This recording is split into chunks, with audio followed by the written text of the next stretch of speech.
Hi, everyone, and welcome to a new episode of A Rays of Living. And it's a guest episode, and you know how much I love interviewing and I love my guests. So we are going to have a guest. Our wonderful guest that you see there is Vanessa Broers. And the episode, what we'll be discussing, is titled The End of Compromise and Non-Competitive Playing. So with that, I am going to pass you to Vanessa for her to introduce herself. So Vanessa, welcome to the show. It is a pleasure. Why don't you introduce yourself to the audience? Thanks, Jen. I'm happy to be here. Thanks for having me. And hey, to the title. Yes. As I was going through, I thought I have so many questions for you, but you introduce yourself first and then we'll dive right in. Okay. So the title that I have given myself is Spiritual Samurai and Soul Guide to Driven, High-Performing, Ambitious, Entrepreneurial Women. And the work that I do with them is I really help them align their life in their business to go from a place of hustling, scared, controlling, to just expansive expression and success, to have what they want, feel how they want to feel, and do what they came here to do. So the immediate question I have is, how do you do that? Yeah. That's huge. How do you do it? First comment is, if you're a samurai, I want to see the samurai sword behind you. So next time you get one mounted on your wall, please. Thank you very much. That's now you get my personality is I love to laugh. So I'm here you said samurai, and I'm like, where's the sword? Even I've got I've got two in my house. So do you? That's amazing, and somehow not at all. Oh, just run down to the Chinese area of your town or city, and you make sure and get one and put on the wall when you proclaim that. But anyway, I digress. I will. Yes, ma'am. How do you do that? Like, that is huge. It is. It's a huge how, and I wish I had the 7-step system, and I don't. But I will say that there are really 4 key reasons why I find that. I mean, I think this is true of everybody. I'm most aligned with working with women. It happens for 4 reasons. The first is that we're taught to settle, to compromise. That if we have to have one thing, we have to give up something else. If we have to want to thrive, somebody else has to go without. And so we train ourselves over time to not really let ourselves see the truth of what we want, or the full spectrum of what we want, or the totality of what we want. Most women I know want everything. That would be the truth. Yeah, I'm sure. I'm leaning. I'm looking and going, are you sure we're taught that? Or we choose that for ourselves? Well, I think we choose it because we're taught it. Okay, so how do you balance that? Well, let's have a tough conversation, okay? Yeah. And I'm going to have a tough conversation because my A Rays of Living is really about peeling the onion skin. So I'm not just going to have a typical podcasting type of discussion with you. I'm going to peel that onion skin, and I'm going to challenge you. But it's done with love. It's not done from a hurt. It's not done. It's for my audience to really understand the things of what you're saying. And motherhood statements worry me. So that's right. What statements? Motherhood statements, right? We're taught this. So here's my philosophy, okay? And here's something, and this is where this is coming from. When we were a kid, we got told many things, we got taught many things, we had many environments that we touched that had an impact on us in many ways. When we became 18, 21, whatever the age of adult was, we were handed what I call shites. Okay, stuff harbored inside that eventually sabotages. So we were handed our shites and said, go on and make a life for yourself. And we carried this bag of shites along, not realizing, one, how much they weighed, how much they were like Achilles heels on us, and how much they were impacting our thought processes and all of that. But we had free will at that point to decide how I'm going to unpack this bag that I was handed, and what I'm going to keep and what I'm going to let go. So when one of the things that women are given, and we'll have the woman discussion, I believe it's applied to all, but one thing for sure women were taught in society is that we have to have this maternal something. We are the motherers, the nurturers of the world and our kids. And when we get kids, we give up all our dreams and just put everything into the kids. But we had choice and free will. So now we can choose that, okay, that's fine. I'm a mother. I do want to mother my child, but I want to do it in a way that still fulfills me, that still doesn't make me feel lost. Because we had grandparents, great grandparents, mothers who got lost in that role, right? So how do I do this in a way that's equitable for everybody? Those are our choices. So what are your thoughts on that? To give us a practical on how you break that down. Yeah. I love that I love and bring it, challenge. Yeah, I'm a samurai, right? Like, I'm not afraid of a challenge. Let's go. We've got to. So anyway, I mean, the motherhood piece is huge. I wrote a book called We Are One, How One Woman Reclaimed Her Identity Through Motherhood, because this was very much, I did not plan to be a mother. It was not in my life choice. With me both. Yeah, right. And I got 4. Okay. And I really felt that too. Oh, now I have to give up who I am because I now have this new role to take on. And I vehemently opposed that, but it felt like I didn't have a choice. And so this idea that we're taught, are we taught it or do we choose it? We can only choose to the degree with which we have awareness. If you're not aware that you're making a choice, you're actually not making a choice. Oh, no. We will disagree on that. Not a conscious choice, not a conscious choice. You don't realize that you're choosing, right? Yes. But once we become aware that there is a choice available, exactly, now we can become aware of why we haven't chosen it in the past and what would need to be true for us to choose it.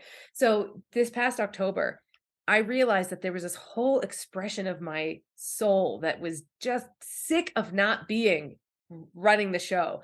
And this version of me traveled and lived beautifully and did all these things. And so I booked a trip to Tulum, Mexico, where I had never been and had always been called. And I took my daughter for a month, who's 3, just the 2 of us. Right. And I went for about 10 days or so before she got there. And I was just letting myself just be. What does me look like in this moment, in this time, in this role? And I had this beautiful week. I went to restaurants, I co-worked different places, I met different people. And the 7th day I was there, I was at this beautiful hotel called Habitas, where I think I meant to live.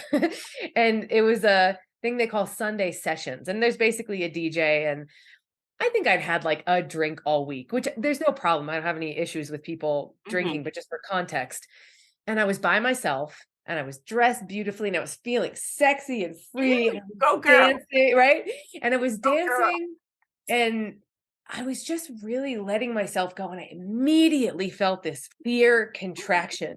And all of a sudden I had this really aggressive internal voice saying, "You're out of control. You're going to ruin everything. You're going to destroy everyone." And I was sidelined by it because this was a new voice for me. And I realized that because I had made the choice that I'm going to be me, this choice was in direct opposition to who I thought a good mother was, who was buttoned up, certainly didn't have her boobs out dancing on her beach in Mexico by herself without her child. And it highlighted this really intense conditioning that had programmed me the first 3 years of my daughter's life to make the other choice. Live in a suburb, be responsible, this hyper responsibility voice. And so it's a great story because for me to keep choosing the truth of my expression, which is this woman who goes to Mexico by herself with her child and dances on a beach and whatever, doesn't have to live in opposition to me being a good mother. So I got to see where I felt like I had to compromise. That's quite huge. That's quite the realization. I really want people to listen to this because I was on a mothering podcast and I explained this epiphany that I had because I had a traditional mom. My mom is a natural mom. She's a matriarch. She raised Minnie, not her of her own. She, raised us and all sorts of cousins and all that sort of stuff. So she had made some massive shoes in parenting. Yeah. And then when I got mine, she was still there guiding. And I had to find my own voice as a parent. But here was the epiphany I had was when I took and mine was at a younger age. I realized that change had to happen. I took my daughter to a gymboree. I don't know if they have, if you're aware of what they are. I took it I to know, but I don't think they exist anymore, but I know it. yeah. I paid money for like 8 weeks of courses or something. And this first time I take her, there's about 12 mothers in there. And these mothers are, ooh, and they're having a great time. I'm looking around going, what the hell is this?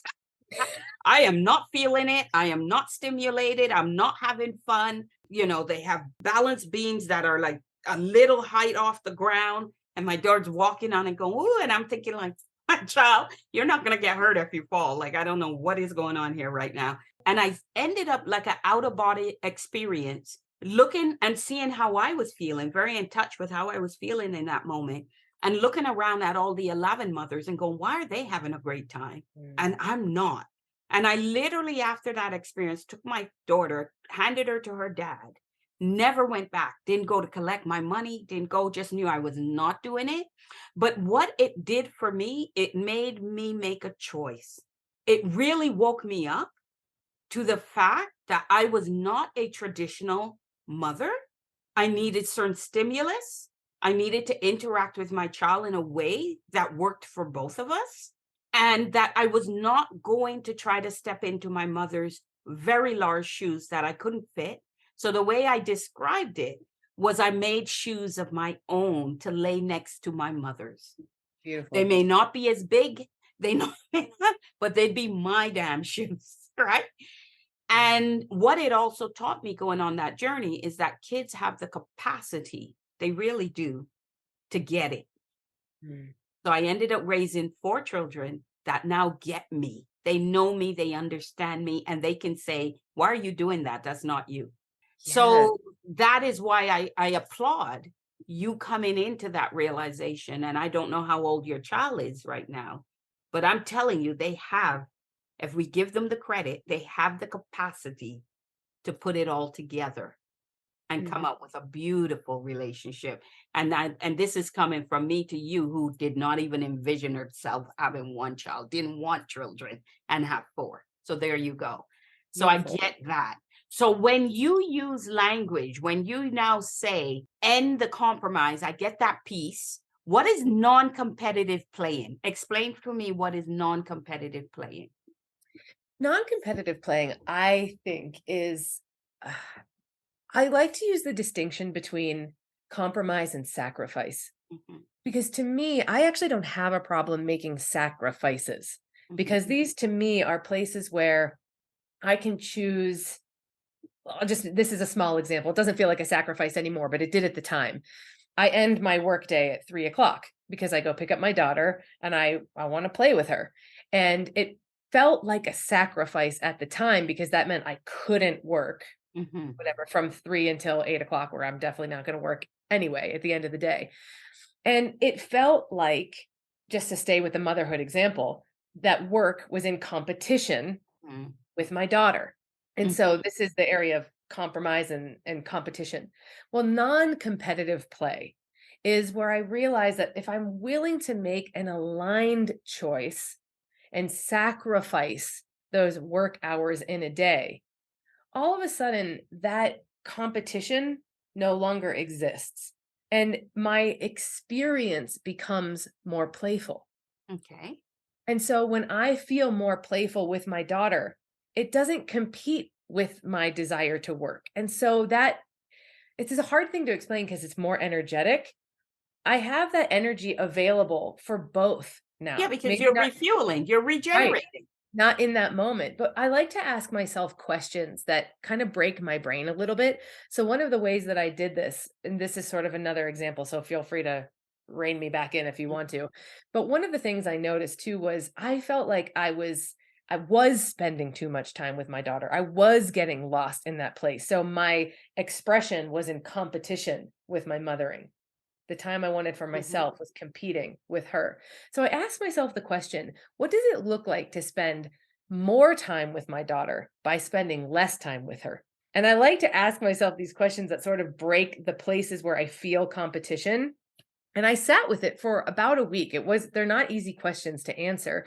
And one of the things that showed up for me was when I have more space for myself, I have more presence when I'm with her. Absolutely. Right. Right. You know why?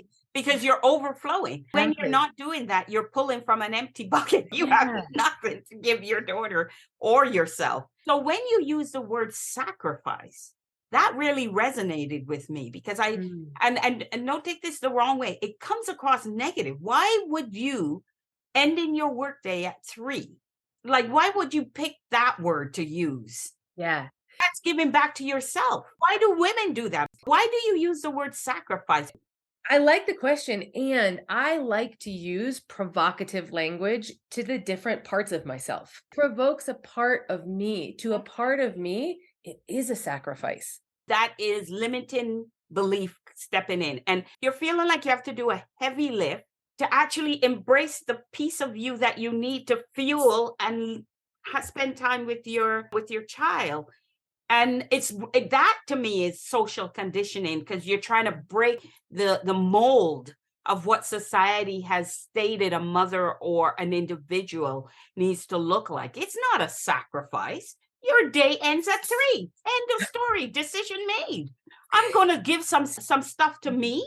And in giving some stuff to me, I'm going to spend time with my daughter. That's a decision. Yeah. No, I hear you. It's a self-love decision. Notice what I said. It's a self-love decision. Own it. Own it, no, I goddess. agree. Own it. I totally agree. I totally agree. But in the moment when we're bumping up against these places that we are limited, Right. from that perspective, it does feel like a sacrifice. Yes. So are you past that now? Absolutely. But I like to look for the places where it feels like I have to make a sacrifice. And if I don't see that, like if I can't let myself see that, then what I do instead is compromise. Right. Don't think I don't respect the journey. We are all a journey and we all take it in different ways and everything. It's just when you said sacrifice and you said it more than once. And I was like, why did she see that as a sacrifice? And I was trying to understand that.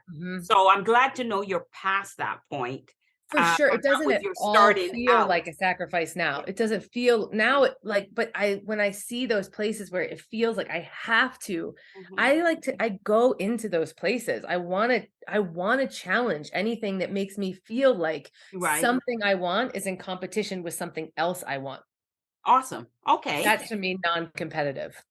Okay. So now your message is to stop competing and start playing the game by your unique design. So explain to me unique design. What is your perception of unique design?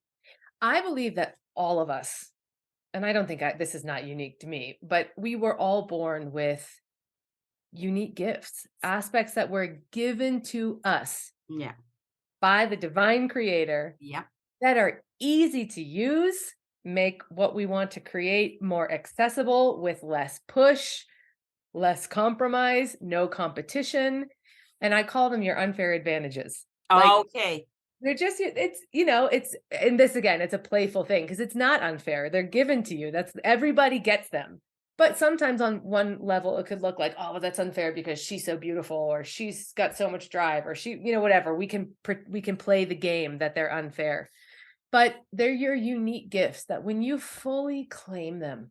Oh my goodness. Fully claim them. Yeah.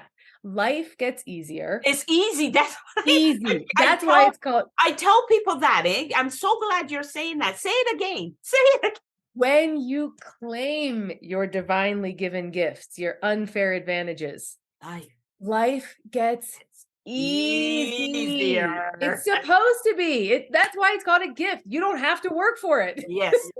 and I am so glad. I want people to really listen to that because I say it and I know others say it. And it's so good to be on the same show where somebody else is saying the same thing because they start to think, oh, you get the feeling sometimes. I don't know this for a fact. I hope not. I hope my audience doesn't think that. But she thinks she knows so much. No, it's not. I'm living it. I'm telling you, I've been there with the heavy lift. Nothing's working out, though. But nothing's working. Let me double down. Let me work harder. You double down. And then when you finally land and things start to fall in place and you go, why is this so easy? Yes. Why didn't somebody tell me that 20 years? Yes, but I'll bring this back to the non-competitive play piece. Yeah. One of the reasons I call them unfair advantages is because I think that when we're growing up, we sort of, we learn that, oh, if I'm really outspoken and truthful, I get in trouble. Ooh, let me pull that back. Right. If I'm really outgoing and gregarious, I get shunned. If I'm too pretty, other girls don't like me. And so we start to believe that there is competition. Right. And so we shrink back and we distort and contort and confine ourselves into something more tolerable, more palatable, more approachable, more likable. And we start to repress these gifts. Right. Because we quote unquote learn that they're unfair socially. They mess up our interaction with others because we're young and we don't know anything. And then as we get older, if we start to reclaim these more unapologetically, then what we realize is not only does our life get easier, but they're not actually in competition with anybody because everybody's been given their own set. And that when we claim them ourselves, it gives other women permission, other people permission to do the same for themselves. And that's the word I love. I love the word permission. Exactly. And it's a journey that we're all on, and all our gifts were given for a purpose. So even if we think we have the same gift, we may not have the same purpose. And that's what we have to start realizing. So when we talk about all of these other abstract, unrealistic things that our conscious puts in there and society puts in there, how you peel off those abstracts to see the reality of what's there is what simplifies our life and allow us to embrace everybody without the other labels and all the other nonsense conversations that happen. Yeah. So it's just wonderful to see. We're now, because just keeping in time, we're now at what I call the rapid fire part of our show. And I'm doing this for fun. And a gentleman, Girish, that interviewed me did this, and I loved it so much. I'm putting it into Papa Palooza. So I'm going to throw some words at you, and whatever comes from within, go into your heart. So one of my concepts, one of the word that I created is called Divintastical. When you hear it, what comes to mind? Goddess. Okay. Mindset. Practice. Gratitude. Every day. Wowzy. Ice cream. Life. Gift. Purpose. Your own. Feedback. Welcome. And this one's unique for you. Up level. Choice. Oh, and that ends rapid fire. I love it. And on that note, we're going to wrap up. Vanessa, thank you so much for being with us. I loved it. It was thank fun. you for your willingness to deal with my my style. I dig it. Thank you. I love it. It truly is. My 3 words are lead with love, and it's always embracing with love. I love your, what you're doing. Keep doing you, child. Keep doing it. Thank you. And thank you for being on here. Any last words? Do you have anything for our audience? Do you want them? Where can they find you for your services? This is your chance. Yeah. My other answer to how do I do this is thepowergift.com. And it's a 52-minute free training where I take you through my how to reclaim the truth of how you are and have everything you want through my acronym POWER. Please yourself, open to God, wake up to the truth, express yourself, reclaim your life. So that is my free gift to you if you go to thepowergift.com, and then you can find the rest of me there too. All right. So you have heard that. And on that note, as I always say, thank you for listening, and we'll be seeing you in another episode of Arrays of Living.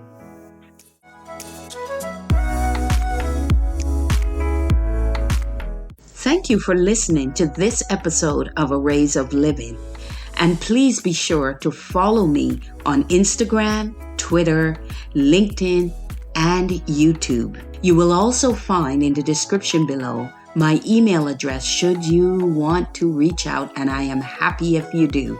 And just to be sure, it's Jen@youareworthmore.co, and worth more you definitely are. And lastly, also see the link that will allow you to schedule a meet and greet with me. And that's an opportunity for me to meet you and you to meet me and for us to have a chat. And that would be wonderful and welcoming. So please hit the link and let's set up a meet and greet.